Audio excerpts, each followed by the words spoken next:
Assalamualaikum, Matur Suksma sudah mengklik channel Suara Sang Lili. Apa kabar semutan semua? Semoga selalu mendapatkan kerahmatan dari Tuhan Yang Maha Esa. Amin Astengkara. Kita akan membacakan cerpen kembali dari Juwita yang terukir bunga ibu yang mekar di padang gersang jiwa, publishernya Alineaku. Sampai hafal aku.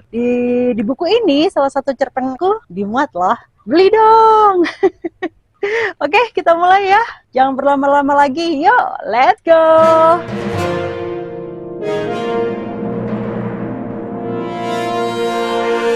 Pelangi di Langit Biru, karya Sarti Kage atau Sarti Kach.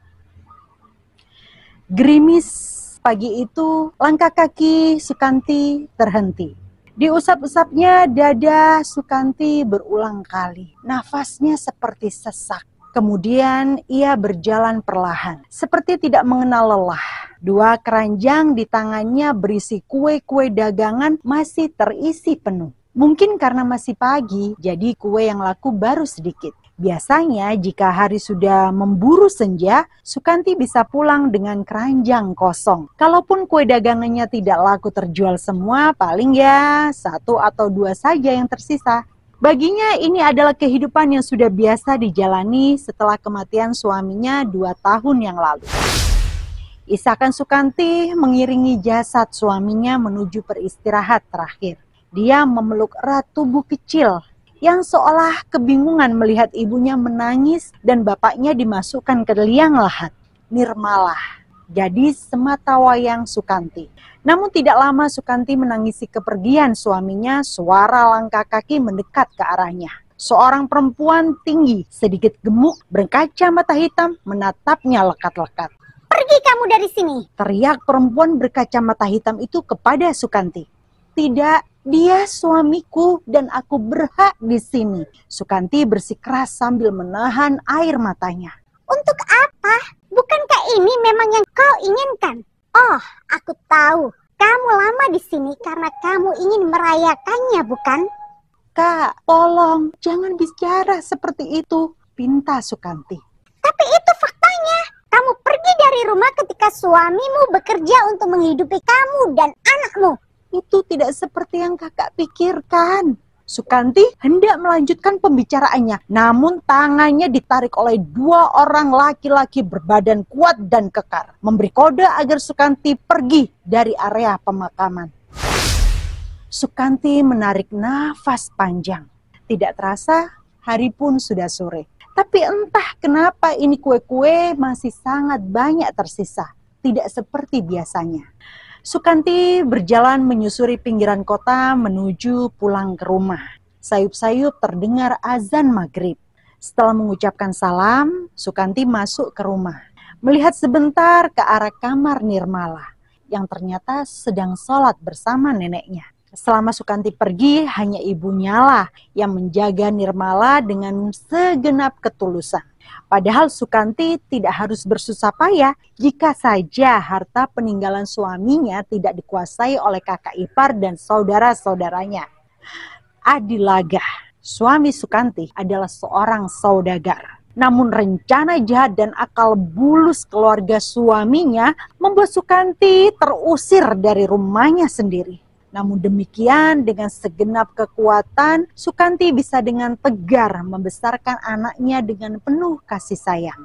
Meskipun secara materi dia belum berkecukupan. Nirmala sudah beranjak besar, dia mulai mengerti kalau ibunya lelah bekerja. Suatu hari, ia pernah menawarkan jasanya untuk membantu ibunya berjualan. "Boleh ya, Bu?" bujuknya pada ibu, yaitu pada Sukanti. "Sekarang malah sudah besar, sudah bisa bantu ibu berjualan, biar bisa gantian sama Mala dan ibu bisa istirahat." Tapi Sukanti sepertinya tidak akan pernah mengizinkan anaknya yang belum cukup besar itu untuk membantunya. "Sudah, Nirmala sekolah saja ya. Nanti kalau sudah besar sedikit lagi, Mala boleh bantu ibu." Hari mulai panas. Sukanti kembali membawa keranjang kue menyusuri pinggiran kota. Namun tiba-tiba dia dikejutkan oleh suara anak kecil memanggilnya. "Tante, Sukanti menoleh ke arah suara yang datang. Terlihat Dodi, anak tetangga sebelah, memanggil dan melambaikan tangan kepadanya. "Tan, malah sakit perut. Nenek minta tolong Dodi cari tante." Dodi memberitahu Sukanti. Dodi dan Sukanti bergegas menuju rumah. Terlihat Nirmala memegangi perutnya sambil merintih kesakitan. "Kamu makan apa, Nak, tadi?" tanya Sukanti mengelus-elus anaknya. "Nggak ada, Bu. Malah lupa. Ibu sudah telepon Pak Dokter tetangga kita untuk minta tolong memeriksamu. Sabar ya, Nak." "Sakit, Bu." Entah apa yang dimakan oleh Nirmala, katanya perutnya seperti diputar-putar dan rasanya sakit sekali. Sukanti menemaninya dengan sabar. Sekelebat bayangan suaminya muncul. Rasa kangen menyusup diam-diam dalam sanubarinya.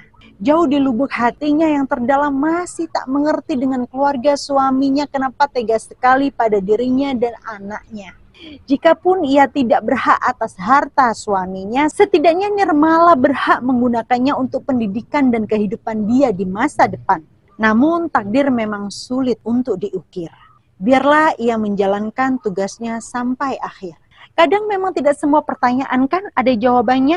Namun itu semua tak lantas membuat hati Sukanti harus mangkir. Dia harus tetap tegar menghadapi peliknya segala urusan dunia yang alurnya rumit untuk dimengerti. Saat ini baginya cukup dengan bersyukur dia bisa melewati segala hal yang berat yang sudah terjadi. Dan tak lama dokter yang baik hati tetangganya itu terlihat menuju rumah Sukanti. Tanpa menunggu sang dokter mengetuk pintu, Sukanti terlebih dahulu membukakan pintu dan mempersilakannya masuk. Tak lama sang dokter memeriksa Nirmala. Dia segera mengeluarkan obat dari tasnya. Katanya Nirmala hanya salah makan. Mungkin di makanannya ada semacam bakteri atau kurang bersih. "Jangan khawatir, Mala tidak apa-apa. Lain kali Mala jangan jajan sembarangan ya." Jelas dokter baik hati itu. "Makasih Pak Dokter." "Sama-sama." Aku mengantarkan dokter baik hati itu sampai depan pintu. Setelah itu segera aku memberikan obat kepada Nirmala. Untungnya Nirmala bukanlah tipe anak yang suka rewel jika minum obat. Mungkin karena dia akhirnya terbiasa dengan pahitnya kenyataan. Jadi pahitnya obat tak ada masalah untuk ditelan. Ia tahu kalau mau sembuh berarti obatnya harus diminum secara rutin. Setelah minum obat dari dokter baik hati itu, Nirmala terlihat mengantuk dan Sukanti menemaninya tiduran sebentar. "Sayang, terima kasih sudah menjaga anak kita." Hah, Sukanti terbangun dari tidurnya. Dia melihat ke sana kemari. Masih jelas terngiang Adilaga suaminya memanggilnya sayang. Sambil mengelus kepalanya.